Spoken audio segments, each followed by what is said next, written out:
and good morning to all our listeners. And I hope everybody have eaten today. And if you have eaten today, you should say thank you to a farmer. I haven't eaten yet, so after I've eaten, perhaps I'll say thank you to the farmer. Yeah. Well, that was the condition you gave. But we're always grateful to those who work in the agric sector Yeah. because the basic is food. The basic is food. Yes. First, let me start with the state of agric sector 1 year on from this administration. The president, of course, will be giving an account tomorrow. But how is the agriculture sector looking?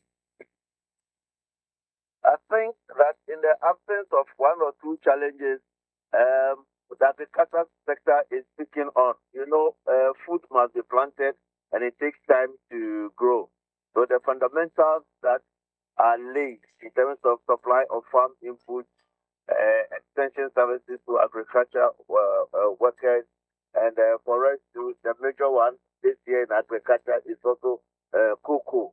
And we think that generally the foundations were late, so we just give ourselves some time. And then broadly, we're also happy about initiatives that indicated that when we grow, we should have guaranteed market. So when we grow maize, the maize will be eaten by government institutions or areas that government buy for. A school feeding program, uh, government military institutions, police institutions that government buys food for. So fundamentally, um, the policies are okay. Fundamentally, the policies are okay, but I said one or two challenges. Where are the challenges?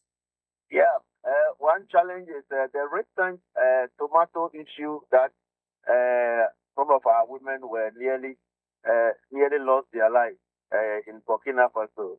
I think that we have a comparative advantage and we should explore it. We should be intentional because the tomato basket in the three northern regions, including Akumadai, should also be looked at very well and the necessary support given. And then our women will not need to cross our borders to have tomatoes. Institutions like the Crop Research Institute, MOFA, have the wherewithal to produce varieties that are needed for our country so that whatever the women cross the border to go and buy, like the ones in the Burkina Faso, we should look at the system and support our farmers. They go there because the Burkinabe government supports the tomato producers so they can produce quality that's acceptable in the Ghanaian market and also subsidize. So those core issues, we must sit again with the the tomato farmers and look at how to revamp that industry. Additionally, in previous times, we have had glut where we have so much tomatoes and people are not willing to buy, but so the tomato will rot. And we are also calling on government to revisit the issue of the Kwalugu tomato factory and other nearby tomato factories. That's agribusiness, that's processing. Beyond tomatoes, we also know the situation on cocoa now. It's not in crisis. There are a few challenges that the current administration is like holding the bull by the horn. So we need to government needs some capital reinjection into the cocoa industry to get us become the number one producers in the world again. So cocoa is key, tomato is key, and then we have also advocated for the employment of agricultural extension agents. Currently, a number of them have been trained by our agricultural colleges, and they are sitting at home. And farmers are suffering not having adequate extension information.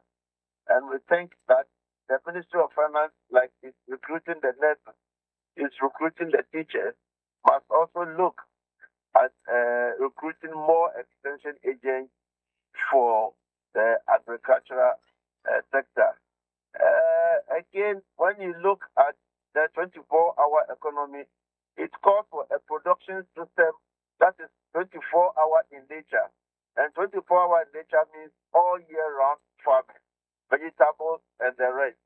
And institutions like the Ghana Irrigation Development Authority, GIDA, who supplies water to all of us, those institutions government must pay key interest in and support them more to be able to provide adequate quality water for farmers who need it at all the regions for rice, for the vegetables, and the others.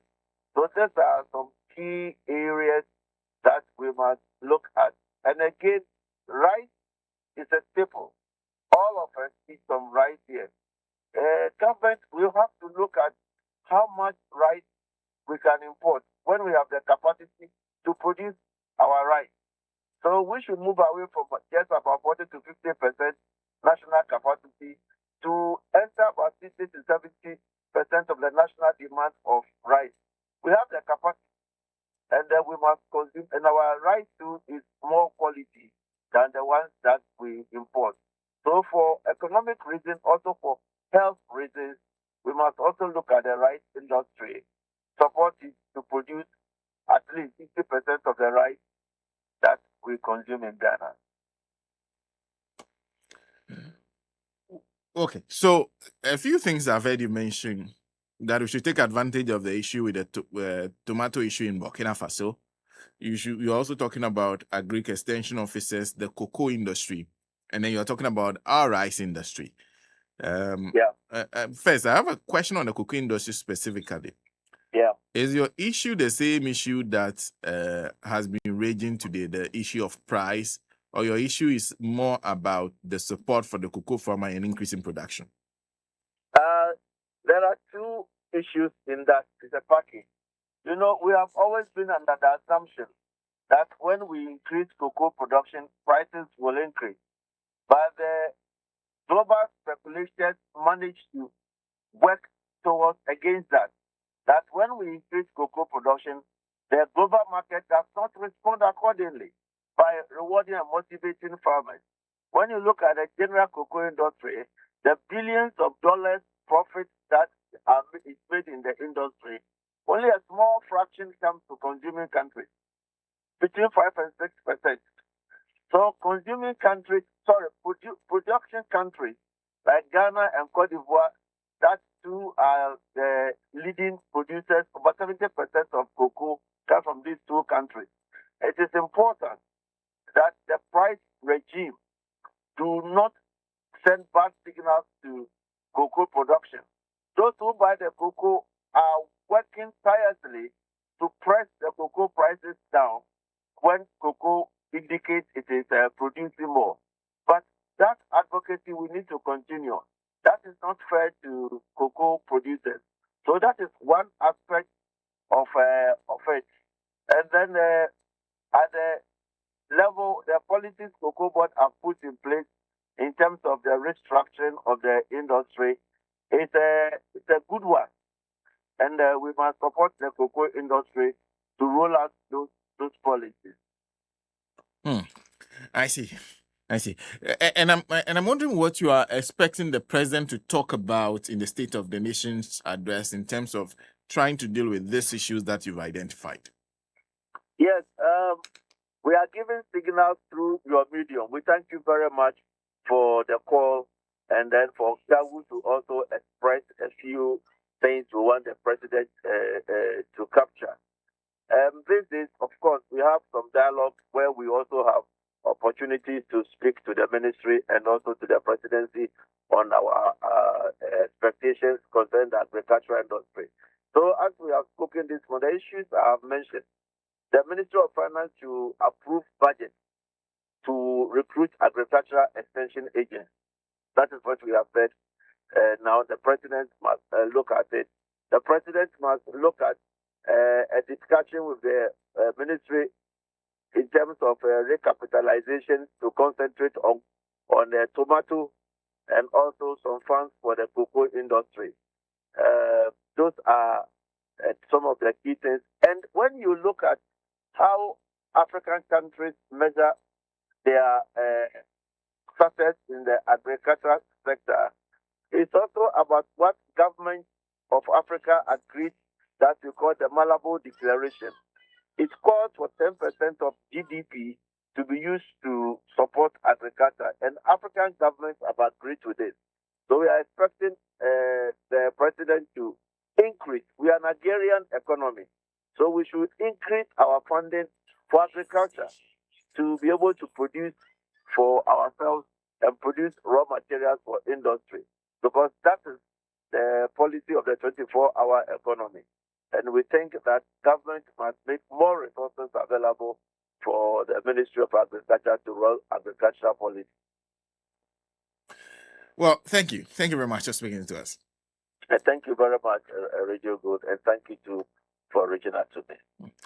Andrews Adokwe Tego is General Secretary, General Agricultural Workers Union, joining us on the line, talking about the issues they believe the government should be looking at going forward. A few things that I note that is, he's saying this tomato issue presents a great opportunity for us to perhaps boost production in the sector. When I was in the Anglon area, I realized one of the things they do is that they grow a lot of tomatoes. And they do not grow that. The tomato is grown mostly on beds, on small beds that are on small lands. There's not a lot of land to work with, but they are able to do efficient management of those lands to produce large quantities of tomatoes in that area.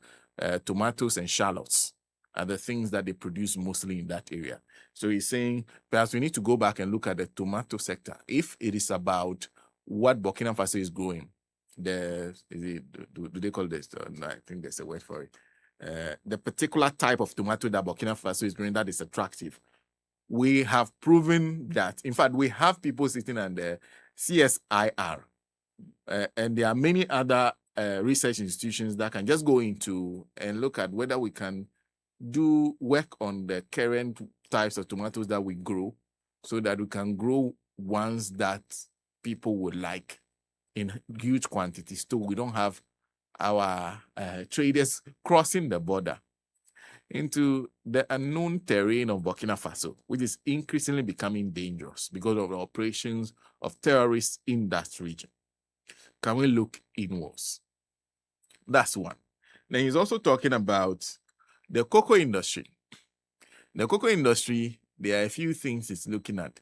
The Cocoa Board carries through with the measures that have been introduced by the finance minister. That all those reforms that they've talked about, they actually are committed to it and implement it. But he's not necessarily big on increasing production, because he says most of the times when we increase production is when the prices are driven downwards. So what you need to do is to maximize the little that you produce. He's not talking about the price issue that the minority says we should all be angry over. The agriculture extension officers, that the same way we find money to recruit nurses when they are trained, we should find money to recruit the agriculture extension officers. That there are many of them sitting in the house. Find money, recruit as many of them as possible, put them to work so that they support the farmer and the farmer is able to deliver the food that you expect of him.